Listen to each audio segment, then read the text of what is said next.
Hello అండి, welcome to my channel. రొయ్య పొట్టు సొరకాయ కూర ఎలా చేయాలో చూద్దామండి. రొయ్య పొట్టు అయితే నేనైతే 100 గ్రామ్స్ తీసుకున్నాను. ఇలా సిమ్లో పెట్టి ఒక 2 నిమిషాలు అయితే వేపుకుంటే రొయ్య పొట్టులో ఉండే ఇసుక అంతా మనకి రాలిపోయి క్లీన్ అవుతుంది. ఇది మామూలుగా మనం కూర చేసుకునే ఒక 15 నిమిషాల ముందు చేసుకుంటే ఈ రొయ్య పొట్టు ఇలా వేగాక ఎక్కువ వేపకూడదు, మళ్ళీ మాడిపోతుంది, రొయ్య పొట్టు టేస్ట్ ఉండదు.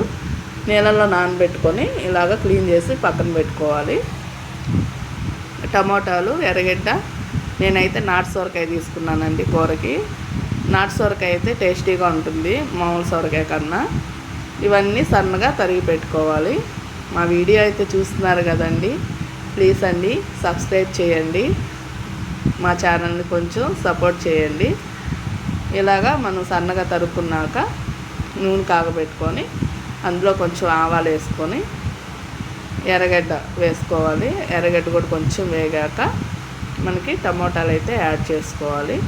టమోటాలు వేగినాక పసుపు వేసుకొని కొంచెం ఉప్పు వేసుకొని సొరకాయ కూడా వేసేసుకొని ధనియాల పొడి, కారం మనకి తగినంత యాడ్ చేసుకొని 50% ఉడికిందన్నాక రొయ్య పొట్టు కూడా యాడ్ చేసుకోవాలి. క్లీన్ చేసుకున్న రొయ్య పొట్టు మనకి ఇలాగా కరెక్ట్గా ఒక 20 నిమిషాలు మీడియం ఫ్లేమ్లో పెట్టుకుంటే కూర అయితే రెడీ అయిపోతుంది. అదైతే పూర్తిగా తీయలేదండి, సరిగ్గా ఇలాగా వచ్చే లోపల గ్యాస్ అయితే అయిపోయింది. మీకైతే కూర పర్ఫెక్ట్గా వస్తుంది.